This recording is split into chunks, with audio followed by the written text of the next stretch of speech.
Hello, and welcome to Day 4 of Rich 2.0. Today's lesson is entitled Closing the Gap for the Richer Mindset. But before we go into that, let's quickly run through what we have discussed so far for the past 3 days. For Day 1, the theme was all about defining yourself.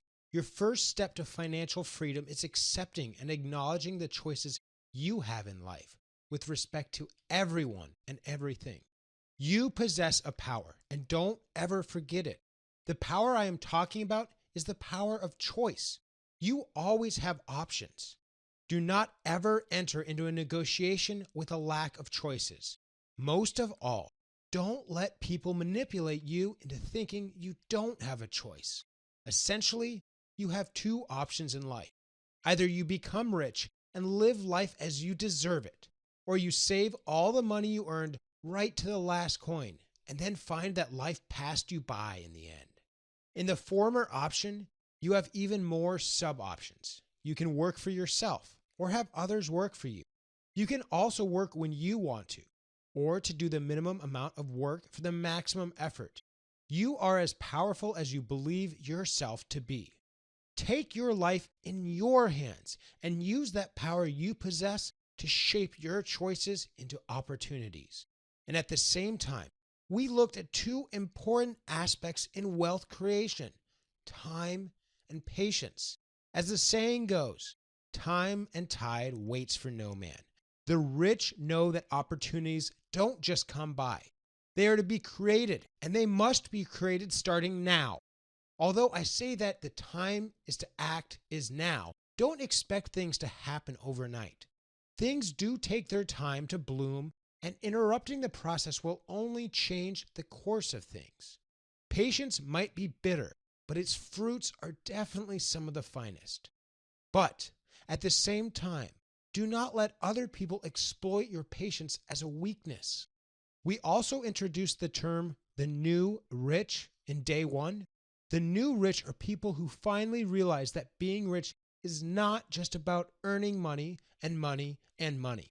Money is only a tool to achieve happiness. Being a billionaire is of no use if you don't pursue happiness above anything else. And the last thing we spoke about on Day 1 was fear.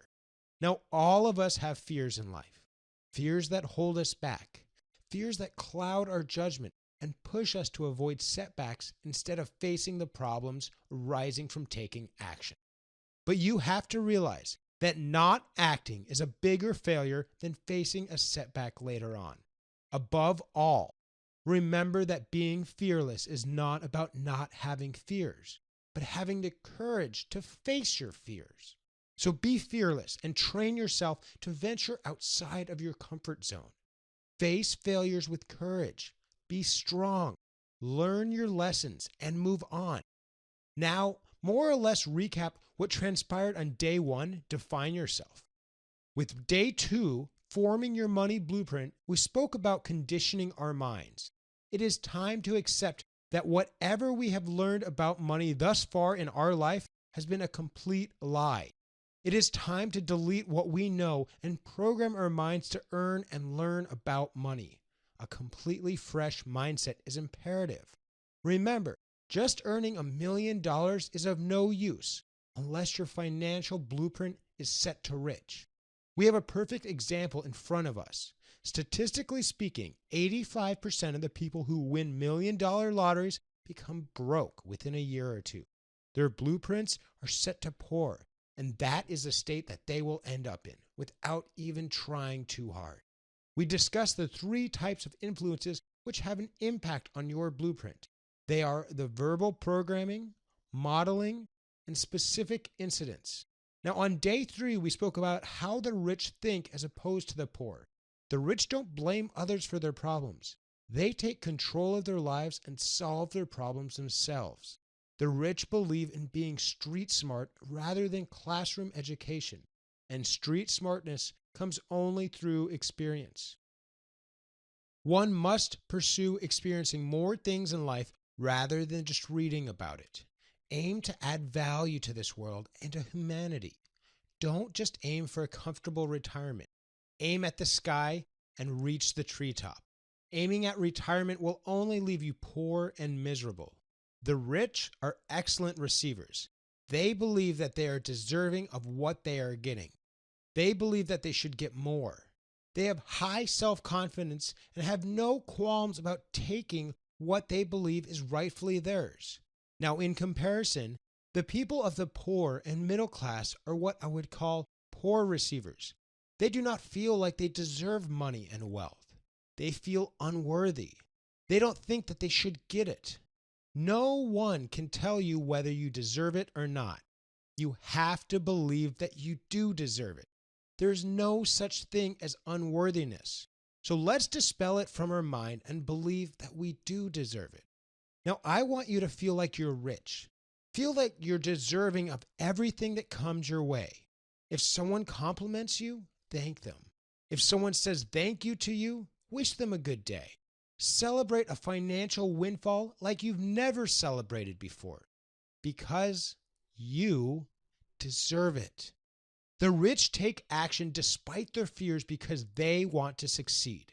And as we know, only actions can lead to results.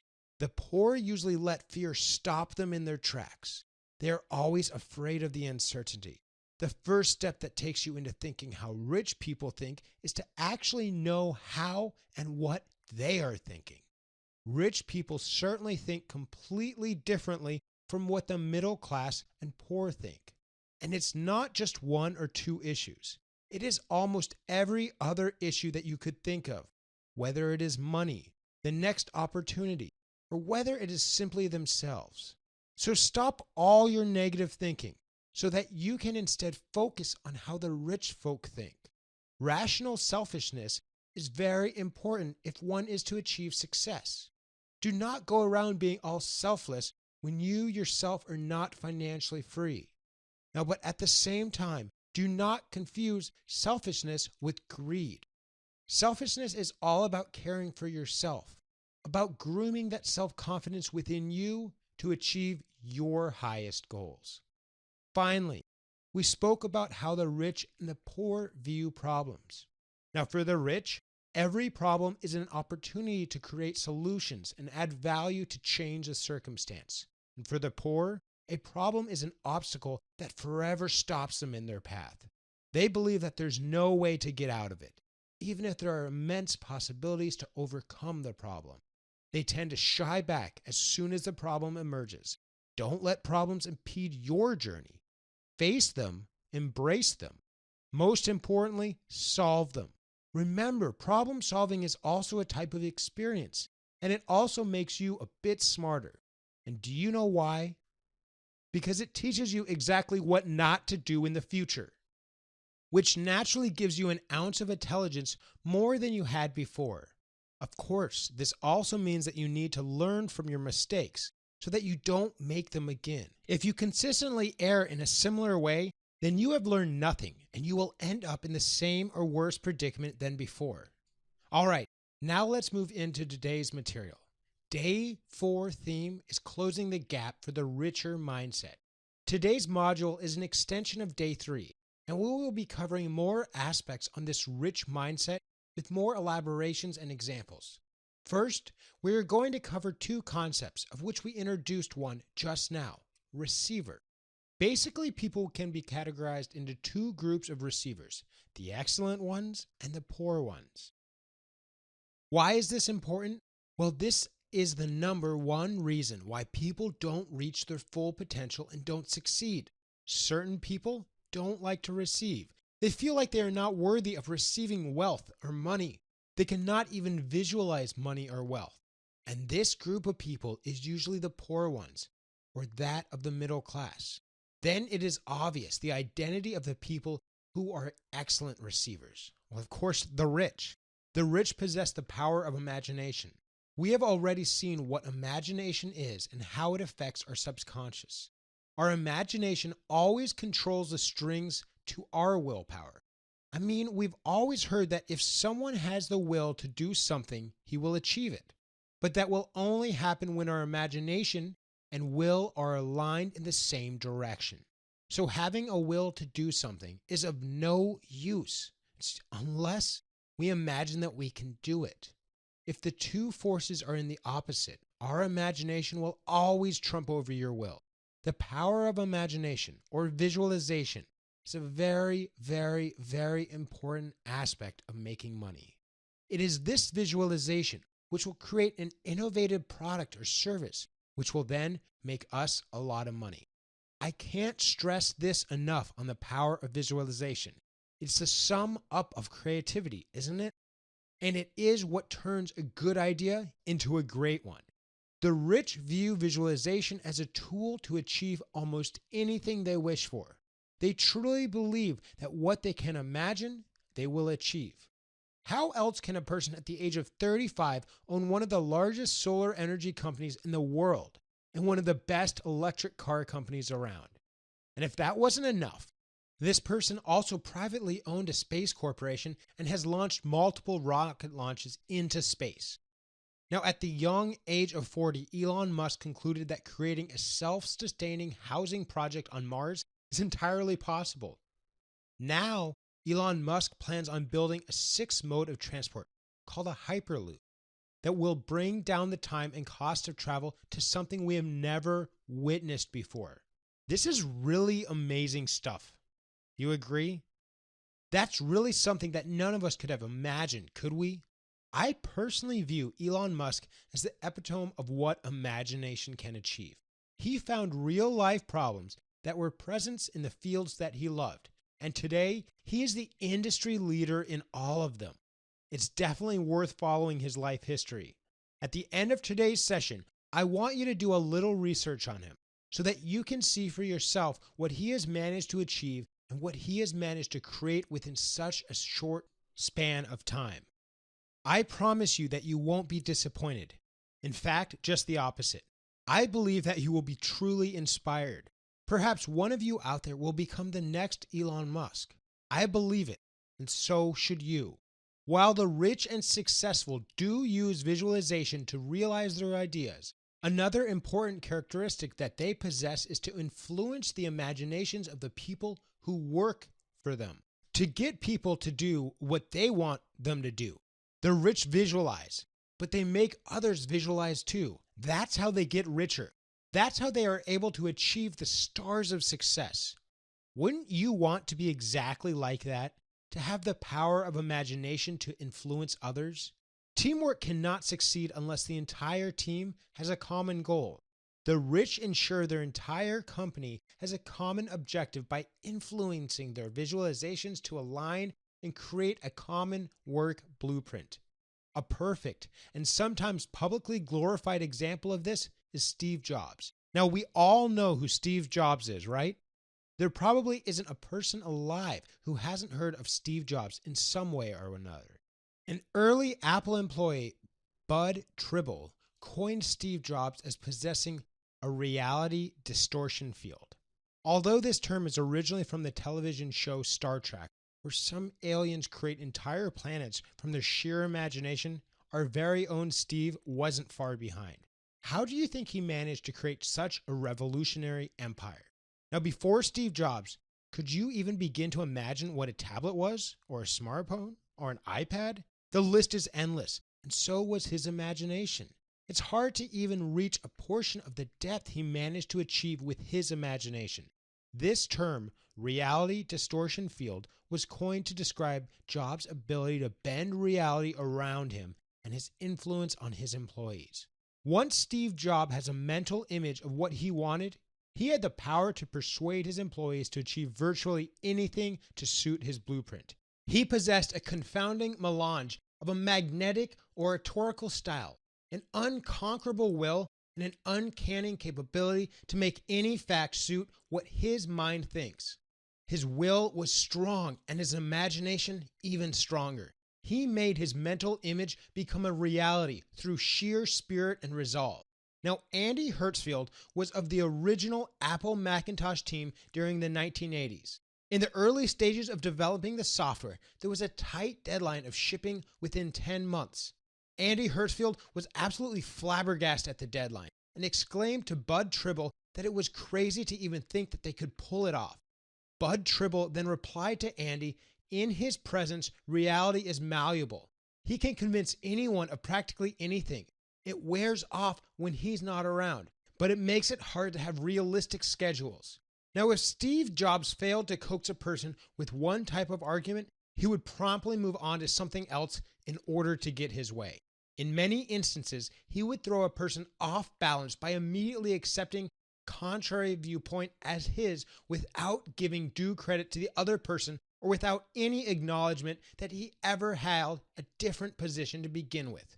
A few Apple employees who were very well aware of this reality distortion field would try innumerable methods and techniques to counter this reality distortion field, only to finally accept it as an omnipotent force to reckon with, something they couldn't change of him. Do you know many more like him? Why not put together a list of people like Steve Jobs and read as much as you can about their lives, their imagination, and their will? The secret of success of the rich is that they have the ability to influence people around them to succeed. I've often heard people say, rich people don't work for money. They make money work for them. This sentence is often loosely thrown around by people without understanding its true meaning. What do you think it means? How is it possible? Does money really work for them? In the case of professional investors, it may be true, but unless you are a professionally trained investor with a knack of being able to read the markets in your sleep, that is never the case. Or is it? I'll let you be the judge of it at the end of this session. But having said that, let me affirm that the sentence is not entirely false. The rich have enough money to set up systems that help them earn money. It is not only money, but also the equity that goes into making a company that matters. The poor believe that having money will solve all problems. If I only had money, I could have achieved so and so. The rich already know that money is only the starting point. They know that along with money, it is important to give the company a focus and to build a vision. The rich dare to dream, and they don't dream small. They dream huge. They work to make their dreams a big reality, and more often than not, they succeed. Now, a lot of the get-rich-quick books from back in the 1990s through the 2000s told people to believe in the idea that rich people don't work for money. They make money work for them. They shared ideas like buying and selling houses in accordance with the fluctuation of the market. They shared stories of people who invested a few $1,000s in stocks when the Depression had struck and became millionaires a year later. While these stories are true, what these get-rich-quick books fail to tell us was the part where these people spent years and years studying market forces. Money didn't just grow on a tree for them. They focused, they studied, they imagined, and they delivered. The only people that money comes easy to are perhaps the ones that have won the lottery. And let's face it, do you think you could ever win the lottery? What I want you to understand that the sentence, rich people don't work for money, they make money work for them, has more to it than meets the eye. Investing in a house with a view to selling it at a profit will only backfire at you if you don't know how to make market projections. Instead of being an asset, the house will end up becoming a liability on your head that you will suck all the money out of your pockets. Unless you know how companies operate at the stock markets, do not start investing in stocks that seem to have dropped a lot in recent times. Because you never know, the company might end up bankrupt. And if they do, what will happen to your money? So be reasonable with your money. Then what do the rich do? How do they make money without working so hard? It's a simple 3-step process that can be mastered by patience. They imagine, they implement, and then they delegate. What does that mean? And how can we learn to do it? When they imagine an idea, they decide to do it, though of course only if the idea is feasible. While the poor find all kinds of reasons that stop them from realizing their ideas, the true entrepreneurs are busy making plans and going door to door pitching their ideas and presenting the feasibility of it. While the poor back out from a lack of money, the entrepreneurs are busy making hundreds of phone calls trying to convince people to invest in their ideas. And they don't stop till they have found enough of an investment for their idea. Now, amazingly, they find their investors in all sorts of places: seed funding, venture capitalists, stock markets, wealthy private investors. The list really is endless. But the important thing is that they manage to turn their imagination into an actual reality, simply because of their determination. When it comes to the second stage, implementation stage, the rich know how to get work done. They will work themselves on what they excel in, while hiring or partnering with others to do what they can't, usually giving out equity in case they can't pay for the service. The third stage is delegation. Once the company or investment is suitably established, they will usually hire specialists to handle almost all of the major departments, from marketing and sales to production and human resources. And you know what? They find the perfect people to implement their ideas. For example, if they need an accountant, they will hire a good one. If they need a creative head, they will hire the best one they can afford. If they need a communications professional, they will get the best. This is what sets them apart. This is what turns their imagination into an implementable idea that finally sees the light of day. Their task is now to delegate the various departments and lead the company in the right direction. Once a company is established and start making profit, this is a point where the true rich people don't work for their money, they make their money work for them statement comes into play. A successful venture will produce enough money which the businessman can then invest into other ventures that produce more money, and so on. So can you now see how they are making their money work for them? They don't need to work for money. They found their formula. So now it's your turn to find yours. So you see, money working for the rich is technically a facade. What goes on underneath is usually completely invisible to the poor. They don't realize that money can only make money when coupled with 1,000 other factors. I want you to start practicing a small exercise. Start implementing small ideas. They can be very small. It doesn't matter. The idea is to simply implement them. But the experience will help you get into sync with the behind the scene of a successful business. Start from the ideas that are the easiest to implement. Let me give you a small example. Philip decided to start a lemonade stall at a crowded place. He put up a small table and got himself a portable icebox. The next task, to produce lemons and water, was the easiest. He then froze plenty of ice and made a checklist of the entire inventory involved. At the start, he allowed the lemonade to run out and then closed the stall. But as it progressed, he developed an inventory supply. He quickly broke even. It was very easy because it was just lemonade, since the cost of producing it was not so much. It was something that he could sell cheap and sell out too. Now, once he found that people are taking to it, he hired someone to handle the stall and started a few more stalls elsewhere. It was not too difficult, as the first stall easily funded the investment involved in his subsequent stalls. Now, he directly hired people for the other stalls and worked on training them.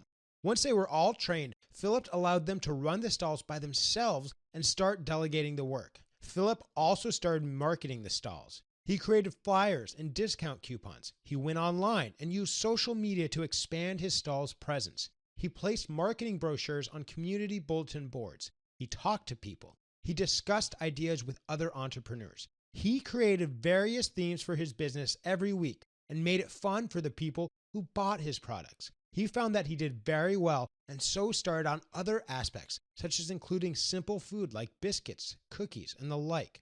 From that one lemonade store, he was able to see how the money made helped to grow into multiple stalls. So why not consider doing something like that? Yes, I'm talking to you.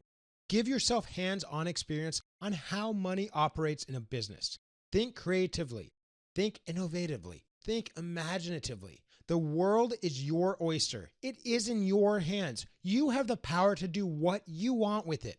I gave you just a really easy example of a lemonade stall. You can do practically anything else. Sell whatever is cheap and freely available around you.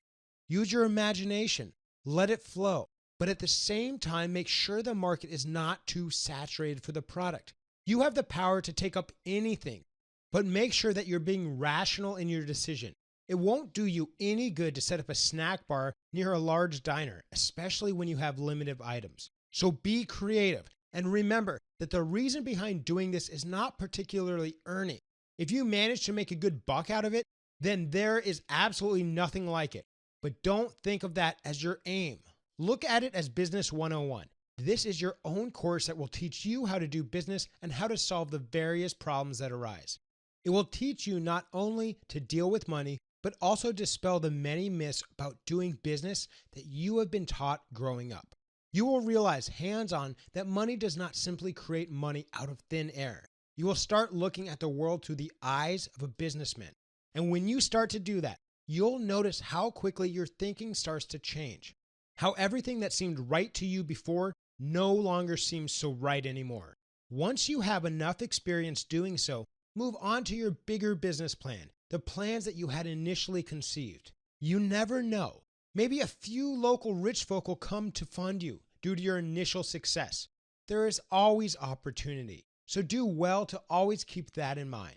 And another very important trait that the rich possess is that they believe that they deserve to be rich. Once you know the value of money, once you know the work that goes behind creating a product, then you start believing that you deserve it. Your sense of self-worth starts growing. You work to get it because you now know that you deserve it, and you won't stop till you finally achieve it. And that's what being rich is all about. The determination to succeed and relentlessly working to achieve it. The number one reason why most people cannot achieve financial freedom is because they don't believe in themselves. The middle class has a belief set inside their heads that they will never get rich. They feel the rich and the successful are lucky people who got opportunities at the right time. But you and I both know that this simply isn't true. That the rich make it happen for them, while the poor and middle class simply sit back and curse the rich. So which person do you want to be? You have the power of choice. You have the power to decide. So decide well and make your dreams come true. The middle class thus tends to have a lottery mentality. What is a lottery mentality? Well, it's simply betting on something to give them returns. The lottery mentality isn't related only to the lottery. It can be related to anything. More often than not, the middle class ends up applying the lottery mentality to their entire lives. And that is where they fail miserably. They believe that whatever comes to them comes through luck. Or in extreme cases, I've even heard people blame past karma for their poverty. Now that's just a ridiculous proposition. We've stated this before, but I'm going to state this once more. Luck is just a piece of junk. Life is not a result of past karma. Neither is money a gift from Lady Luck. Money is a gift of determination and effort. It is the result of visualization, turning into a successful reality. Money doesn't just rise from thin air. It is earned. So let's be the rich folk and let's earn it. It is time to break free from this middle class mentality and start thinking like the rich. Let's become financially free. In fact, understand one thing.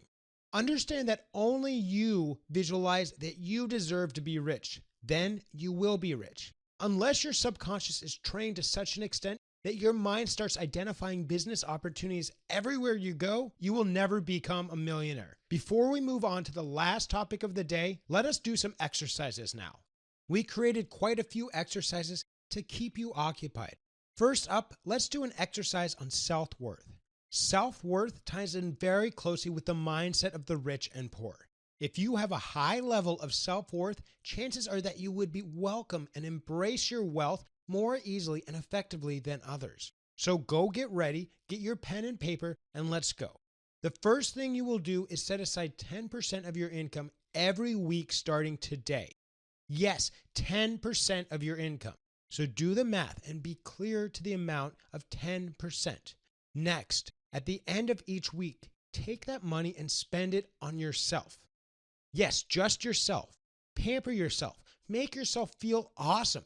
Go get yourself a spa day or a massage. Buy yourself a nice new shirt or a pair of shiny shoes. You may also get yourself a nice suit. And then go for a drink in the upscale pub that you've always eyed. Or you can also get yourself a gym membership. Hit the gym and pump up. Do something entirely for you without feeling guilty. And importantly, don't look at this exercise as a waste of money. Look at it as an investment that you are making. It is an investment, a key deal which invests in the development of your self-worth and your self-confidence. Have you ever observed that sometimes when a person strides into a room, all the people in the room turn to him?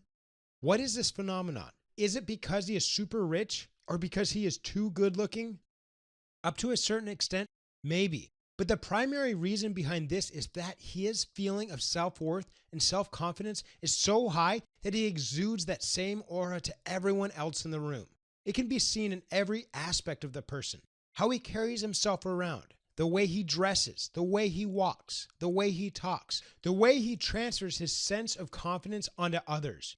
We don't have to aim at that for a start, but I want you to be confident enough to expel that aura in a one-on-one conversation. It is very important when you sit for a negotiation that your self-confidence be seen. That aura is like a weapon that automatically grants you an edge over the other person. And such a sense of self-confidence can only be developed when you feel worthy of yourself. So go ahead and pamper yourself without feeling guilty. Remember that this is a very big investment for a comparatively small price that you're paying.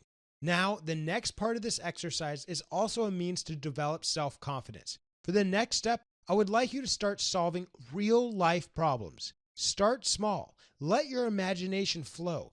Start developing hacks that can make your day-to-day life easier. Make a list of all the problems that you face in your everyday life and start finding solution to those problems. And it could be anything from an old car engine failure to the manner in which you buy your groceries. This exercise will get you into a groove of solving problems. It will start changing the way you look at problems. Problem solving is also a way to increasing your feeling of self-worth. Once you start seeing for yourself that any problem can be solved if tracked in the right way, your subconscious automatically starts changing its outlook towards problems. You will find that you are solving problems quicker and more effectively than you ever have done in the past. You will notice that you are tackling the problem head on without feeling a sense of anger or frustration. So remember, self-worth is very important in developing self-confidence. And self-confidence is very important in any business deal. We've spoken about the importance of conquering our fears earlier on in day 1. Let us revisit it for a second discussion. Being fearless doesn't mean not having fears. It means having the courage to face your fears, because everyone has fears. I have fears. The most successful of people have fears. But what the rich and successful know and adhere to is to face their fears. The rich, however, know and believe that the secret to becoming fearless is to redefine failure. Failure is not the end of the world. Success and failures are both just steps on a staircase of life. When you succeed, you take a step up. But when you fail, you don't step down. You rather take a bigger step up. The rich and the successful know and believe that fear is only an emotion and emotions can be controlled. Let us for a minute look at emotions. Emotions form a very important part of our lives. Every one of us has emotions, be it positive or negative. Emotions are something no one can avoid. So what is an emotion? Emotions are nothing but feelings or mental states. We spoke about how thoughts operate. Thoughts are signals sent to our minds. Emotion is such a thing that completely takes control over our thoughts. Our minds are so susceptible to accept thoughts that we are coupled with emotions rather than the more rational counterparts. Our subconscious responds faster to emotions.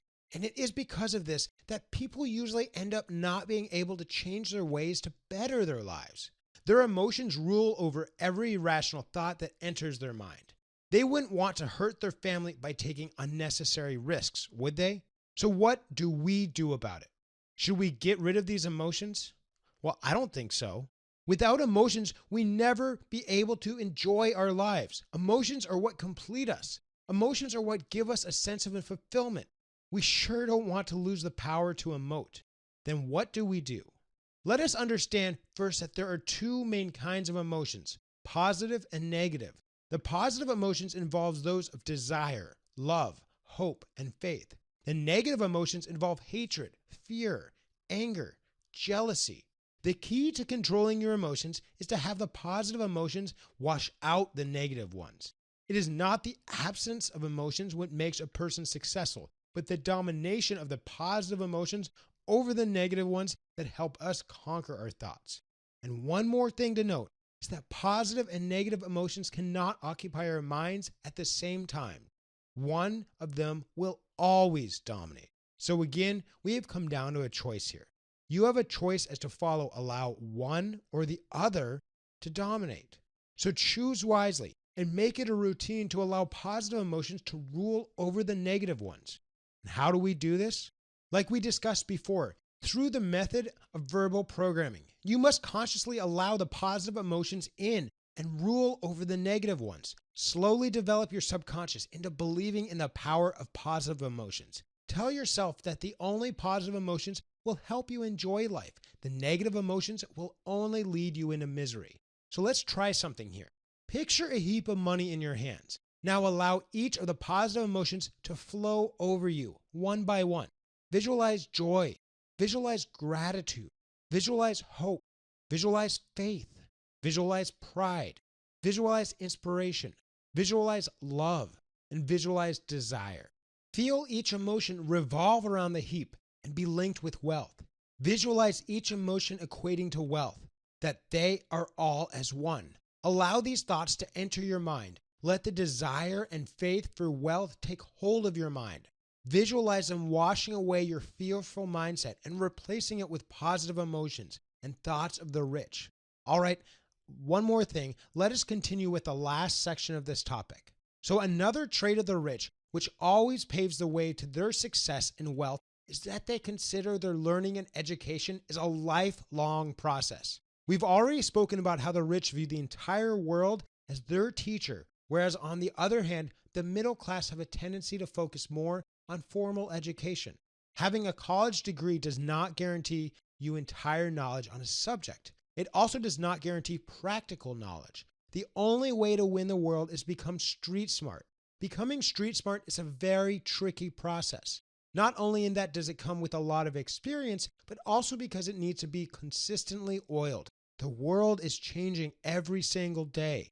Advances are bringing about radical changes in almost every field, every human psychology. Thus, you need to keep in touch with what's new. Constantly learning new things provides you with newer tools to operate. The rich know this, whereas the middle class usually have an know-it-all attitude with a reluctance to learn. By consistently developing this health, the rich further develop new ways of thinking. With these new ways of thinking, it inadvertently leads to new actions and results. And this truly is the fastest way to being financially rich. And this is where the last exercise of day 4 comes in. This exercise will be an ongoing one starting from today onwards. Basically, commit yourself to keep on growing as a person. First, once a month, make it a point to at least attend a seminar on money, business, or personal development. These seminars are a good way to introduce self-confidence. Even if you already know the content of the seminar, when words fall on your ears, it does a great deal to strengthen your money blueprint. Second, read a new book on finance or business every other week. Make a list of all the good books out there and start reading for half an hour every single day. Dedicate a week or a fortnight for every book and make sure you read it. Take down notes. Find out more about aspects that you don't understand. You can make your own flowchart to summarize the content for easy understanding and retrieval of knowledge. And one more thing, exercise. Earlier on in day 2, we established that the mind-body connection is a vital aspect to a sound mind. Many CEOs indicated that their routine starts with an hour of gym or yoga to kickstart their day. So why is this important? Well, exercise holds many benefits to the body, including making us feel good, boosting the immune system, enhancing the concentration and focus, and so on. With all of these, our body will be healthy and ready to work, and our brain and mind ready to receive the wealth blueprint. So emulate what the CEO does. Do an hour of yoga a day, or go for a swim or a jog, as long as it is an exercise you like doing. All right, we have come to the end of day 4, closing the gap for the richer mindset. So let us go through what we have discussed today. First, we covered the concept of the receiver. We have people who are excellent receivers and people who are poor receivers. This is one very critical reason why people don't always reach their full potential or fully welcome wealth. Imagination is a very crucial factor in the ability to welcome wealth. You have to be able to positively visualize money and wealth into your life. If you always carry negative thoughts, these thoughts hinder your ability to visualize and in effect prevent your rich mindset from ever forming. Rich people have no issues regarding that. They visualize wealth and they receive it to their utmost joy and gratitude and faith. They know they deserve it. Now, on the other hand, the poor don't receive it at all. They keep wealth at bay because they cannot visualize it. Or even if they can visualize it, they are unable to strengthen and reinforce that visualization. So find ways and means to turn that visualization into reality. Take action. The rich always do that. They visualize and they take action. Were they fearful? Yes, in some occasions, maybe because they were venturing out into new territory. But did they let this fear stop them in their tracks? No. They overcame that fear and forged ahead with their path. They know that they will always remain stagnant if they don't improve at all. This is something which we must all emulate if we are ever to succeed, if we want to be rich, if we want to have wealth. And importantly, that must be what we want to do because we want to be financially rich. We want financial freedom. You want financial freedom. And do not be adverse to learning new things. Learning is a lifelong process that'll only make you better at what you do. It will help you in your endeavor to know what to do and what not to do. Once you've received this ounce of intelligence, you're more likely to succeed. So in these 4 videos so far, we've seen what it takes to be successful. We've seen various traits of the rich and how we can achieve them too. Again, here I would like to stress that financial freedom is not something you will achieve overnight. Practice is what will take you there. Importantly, visualization is one critical skill we must master. We must make visualization second nature to us. With visualization, we must also implement, and implementation must proceed ahead without the clinging and destructive emotion of fear. So please remember that, work on it, ingrain it, don't forget it. It has been 4 days so far. So can you feel the change gradually transforming your way of thinking and even your body too? This is a good change for the better. So keep it up. Before long, your journey to becoming financially rich will be manifested right before your eyes. In the next video, I'm going to give you a step-by-step process in maintaining your financial health. So don't forget to work on those exercises for today. Until the next time, this is Winter V, and I'll see you in day 5 of Rich 2.0.